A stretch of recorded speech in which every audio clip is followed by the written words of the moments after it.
बिस्मिल्लाहिर्रहमानिर्रहीम। अस्सलाम वालेकुम स्टूडेंट्स। जी स्टूडेंट्स, आज का हमारा टॉपिक है इलेक्ट्रोकेमिकल सेल्स। इलेक्ट्रोकेमिकल सेल क्या होता है? Is a system in which two electrodes are dipped in the solution of an electrolyte and are connected to the battery. ये एक ऐसा सिस्टम होता है जिसमें दो इलेक्ट्रोड लगे हुए होते हैं और उसको इलेक्ट्रोलाइट के सोल्यूशन के अंदर डिप किया जाता है और उसको बैटरी के साथ जोड़ दिया जाता है। फिर आगे इलेक्ट्रोकेमिकल सेल की डेफिनेशन देखें ज़रा। Electrochemical cell is an energy storage device in which either a chemical reaction take place by using electric current, electrolysis जिसे कहेंगे, और chemical reaction produces electric current, electric conductance. ठीक है, तो ये भी आपने बहुत अच्छे से याद करना है कि इलेक्ट्रोकेमिकल सेल क्या है, उसकी जो है डेफिनेशन क्या है और उसका वर्क क्या है, ये आपने करना है। ठीक है, तो इसमें ये क्या है, ये एनर्जी स्टोरेज डिवाइस होती है। इसमें दोनों तरह से जो है रिएक्शन होता है, एक इलेक्ट्रिक करंट के ज़रिए और दूसरा केमिकल रिएक्शन के ज़रिए, कि या तो इसको इलेक्ट्रिक करंट दिया जाता है या इससे इलेक्ट्रिक करंट प्रोड्यूस करवाया जाता है। फिर है electrochemical cells are of two types. ये दो तरह के होते हैं। ठीक है, इलेक्ट्रोलिटिक सेल होते हैं और गल्वानिक सेल होते हैं। कॉन्सेप्ट ऑफ इलेक्ट्रोलाइट को हम देखेंगे, तो ये इसकी डेफिनेशन है। The substances which can conduct electricity in their aqueous solutions और molten state are called electrolytes. Molten कहते हैं पिघली हुई हालत को। ठीक है, तो यहाँ से लेकर शुरू से लेकर इलेक्ट्रोलाइट्स तक इसकी डेफिनेशन है। इसको आपने बहुत अच्छे तरीके से तैयार करना है कि कोई भी ऐसा सोल्यूशन जो अपने अंदर से करंट को गुजरने दे या अपनी पिघली हुई हालत से गुजरने दे, उसको हम इलेक्ट्रोलाइट कहते हैं। For example solution of salts, acid और बेसिस आर गुड इलेक्ट्रोलाइट्स। यानी कि हम कह सकते हैं कि साल्ट के सोल्यूशन, एसिड और बेसिस के जो सोल्यूशन है वो गुड इलेक्ट्रोलाइट्स होते हैं।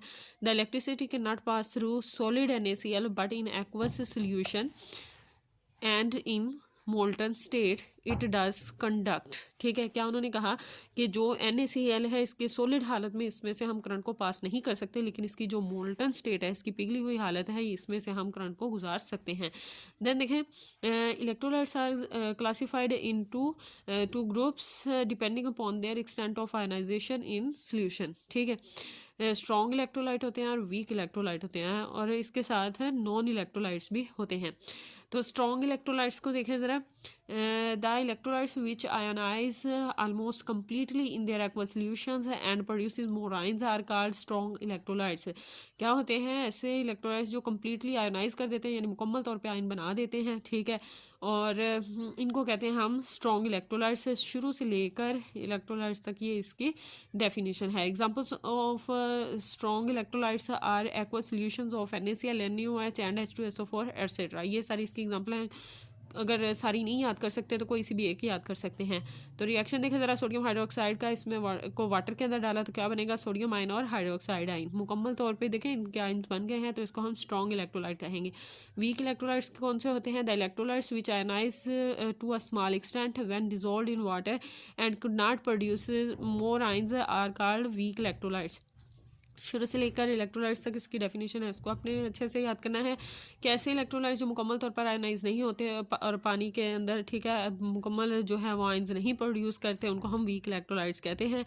तो इसकी एग्जांपल देखें ज़रा। Acetic acid CH3COOH and calcium hydroxide है CaOH 2 time when dissolved in water ionizes to a small extent and are good examples of weak electrolytes. Weak electrolytes do not ionize completely.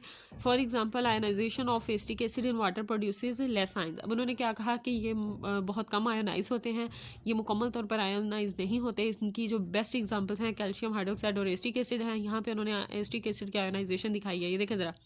CH3COOH इसको water में डाला तो क्या बना? CH3COO negative और H3O positive. ये देखें, ये अभी भी इसमें आयन मौजूद है।